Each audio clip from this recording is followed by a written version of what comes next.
ஆண்டவராய் இயேசுவின் நாமத்தினாலே அன்பின் வாழ்த்துக்கள். பல நாடுகளிலிருந்து நீங்கள் இந்த SW TV என்னுடைய யூடியூப் சேனலை பார்த்து கொண்டிருக்கிறீர்கள். அதற்காக ஆண்டவராய் இயேசுவின் நாமத்தினாலே என்னுடைய வாழ்த்துக்கள். நாங்கள் உங்களுக்காக ஜெபித்து கொண்டிருக்கிறோம். நீங்களும் எங்களுக்காக ஜெபித்து கொள்ளுங்கள்.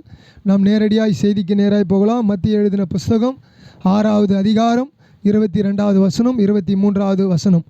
அதாவது மேத்யூ சாப்டர் 6 verse 22 verse 23. மத்திய எழுதின சுவிசேஷம் 6வது அதிகாரம் 22வது வசனம் 23வது வசனத்தை நாம் வாசிக்கலாம். கண்ணானது விளக்காய் இருக்கிறது. உன் கண் தெளிவாய் இருந்தால் உன் சரீரம் முழுவதும் வெளிச்சமாய் இருக்கும். உன் கண் கெட்டதாய் இருந்தால் உன் சரீரம் முழுவதும் இருளாய் இருக்கும். இப்படி உன்னில் உள்ள வெளிச்சம் இருளாய் இருந்தால் அவ்விருள் எவ்வளவு அதிகமாய் இருக்கும். எப்படி என்ன இப்படி என்றால் எப்படி என்று நாம் கேள்வி கேட்கும். உன்னில் உள்ள வெளிச்சம் இருளாய் இருந்தால் அவ் இருள் எவ்வளவு அதிகமாய் இருக்கும். ஒழுங்கா உட்காந்து கவனி. பாருங்க, வேத வசனத்தை பாருங்க. மத்திய எழுதின சுவிசேஷத்தை நம்ம வாசித்து கொண்டிருக்கிறோம். கண்ணானது சரீரத்தின் விளக்காய் இருக்கிறது. ஹலோ, என்னை கவனிங்க. கண்ணானது சரீரத்தினுடைய விளக்காய் இருக்கு. எப்படி ஒரு விளக்கை கொளுத்தி நாம் வீட்டுக்குள்ளே வைத்து அந்த வீட்டில் இருக்கக்கூடிய அனைத்து வேலைகளையும் நாம் செய்கிறோமோ, அப்படி இந்த கண்ணை வைத்து கொண்டு தான் இந்த சரீரம் இயங்க முடியும். அல்லேலூயா. இந்த கண்ணானது எப்படி இருக்கிறது என்று சொன்னால், இயேசு கிறிஸ்து சொல்லுகிறார், கண்ணானது சரீரத்தின் விளக்காக இருக்கிறது. உன் கண் தெளிவாக இருந்தால் உன் சரீரம் முழுவதும் வெளிச்சமாக இருக்கும்.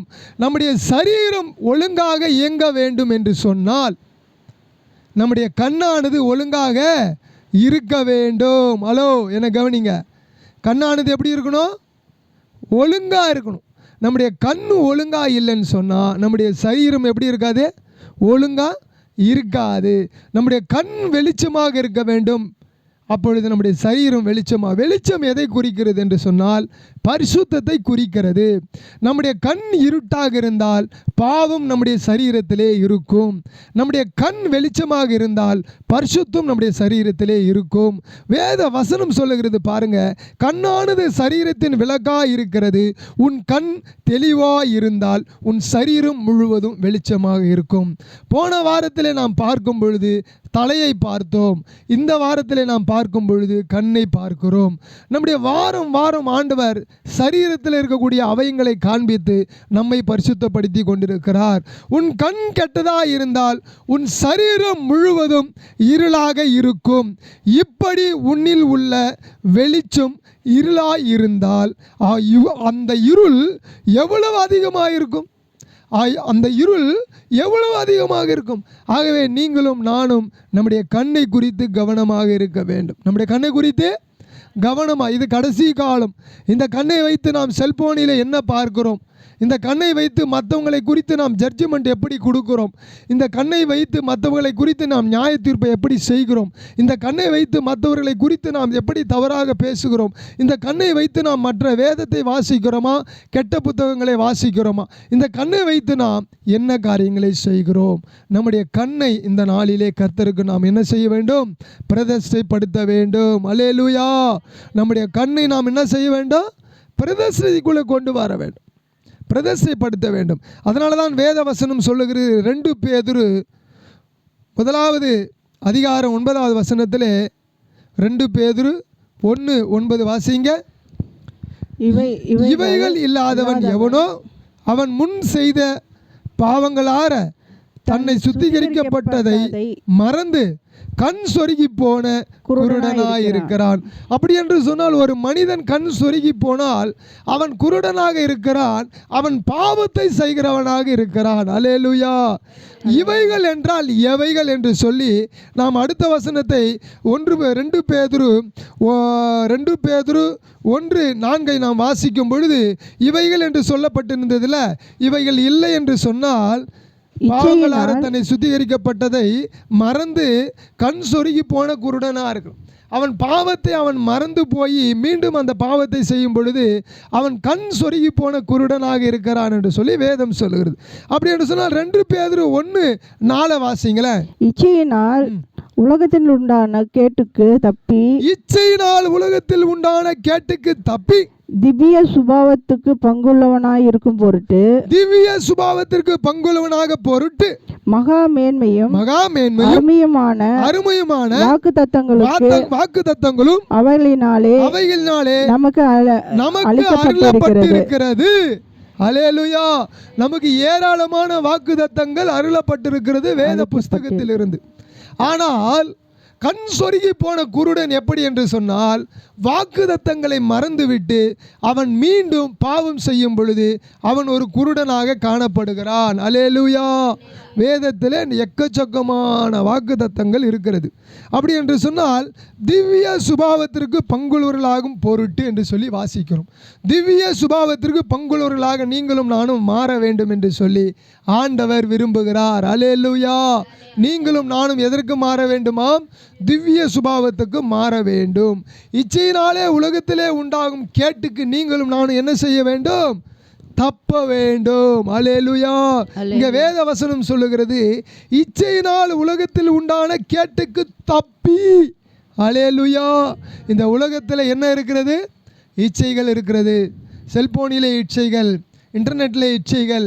நல்ல காரியங்களை நாம் பார்க்க வேண்டும். நல்ல காரியங்கள் செல்போனிலே இருக்கிறது, அதை பார்க்கிறோமா? அல்லது உலகத்தில் இருக்கக்கூடியதான இச்சைகளை பார்க்கிறோமா? இன்டர்நெட் நமக்கு தேவை, நல்ல காரியங்களை நாம் செய்கிறோமா? அல்லது இச்சைகளுக்குரியதான காரியங்களை செய்கிறோமா? டிவி நமக்கு தேவை, நல்ல காரியங்களை நாம் பார்க்கிறோமா? அல்லது இச்சைகளான காரியங்களை பார்க்கிறோமா? யூடியூப் நமக்கு தேவை, நல்ல காரியங்களை பார்க்கிறோமா? அல்லது இச்சைக்குரிய காரியங்களை பார்க்கிறோமா? நம்முடைய வாழ்க்கையிலே நமக்கு எது தேவை என்பதை ஆண்டவர் போதித்து கொண்டே இருக்கிறார். இந்த கடைசி காலத்தில் நீங்களும் நானும் இச்சையினால் உலகத்தில் உண்டான கேட்டுக்கு தப்பி திவ்ய சுபாவத்திற்கு பங்குள்ளவர்களாகும் பொருட்டு மகா மேன்மையும் அருமையுமான வாக்குத்தத்தங்களும் அவைகளினாலே நமக்கு அருளப்பட்டிருக்கிறது. நமக்கு ஏராளமான வாக்குத்தத்தங்களை ஆண்டவர் என்ன செஞ்சிருக்கிறாரு?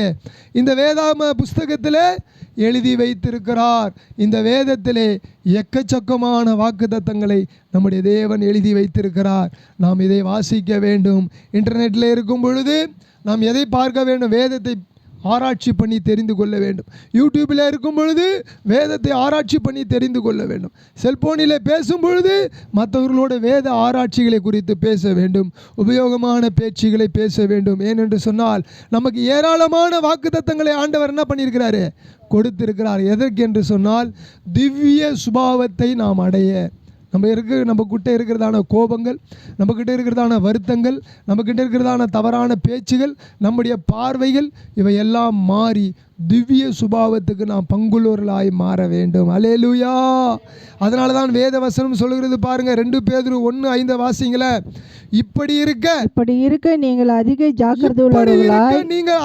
ஜாக்கிரதை உள்ளவர்களாய் உங்கள் விசுவாசத்தோட தைரியத்தையும் ஞானத்தோட இச்சையடக்கத்தோட பொறுமையோட தேவ பக்தியையும் வேத பக்தியோட சகோதர சித்தத்தை தேவ பக்தியோட சகோதர சிநேகத்தையும் சகோதர சிநேகத்தோட அன்பையும் கூட்டி வழங்குங்கள். அல்லேலூயா. வாழுங்கள் என்பதை விட வழங்குங்கள் என்று சொல்லி இங்கே வாசிக்கிறோம். மற்றவர்கள் நம்ம என்ன பண்ணணும்? அன்பை வழங்கணும். இந்த திவ்ய சுபாவத்தில் நாம் எதையெல்லாம் கற்றுக்கொள்ள வேண்டும் என்று சொன்னால், விசுவாசத்தில் திவ்ய சுபாவத்திலே நாம் வளர வேண்டும். அதிக ஜாக்கிரதை நமக்கு தேவை என்று சொல்லி வேத வசனத்திலே நாம் பார்த்தோம்.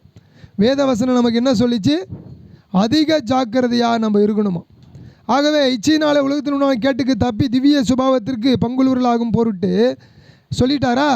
அது அப்புறமா அவர் என்ன சொல்கிறாரு? இப்படி இருக்க நீங்கள் அதிக ஜாக்கிரதை உள்ளவர்களாய். அல்லேலூயா. நீங்களும் நானும் அதிக ஜாக்கிரதை உள்ளவர்களாக எதுக்கு இருக்கணும்னு சொன்னால், அதிக ஜாக்கிரதை இந்த கடைசி காலத்தில் நமக்கு தேவை. எதுக்குன்னா திவ்ய சுபாவத்தில் நாம் பங்கு பெற. அல்லேலூயா. திவ்ய சுபாவத்தில் நீங்களும் நானும் பங்கு பெற வேண்டும் என்றால் நமக்கு என்ன வேணும்? அதிக ஜாக்கிரதை. தேவையில்லாத பேச்சுகள், கோபத்தில் பேசக்கூடாது. கோபத்தை கூட கண்ட்ரோல் பண்ணும்.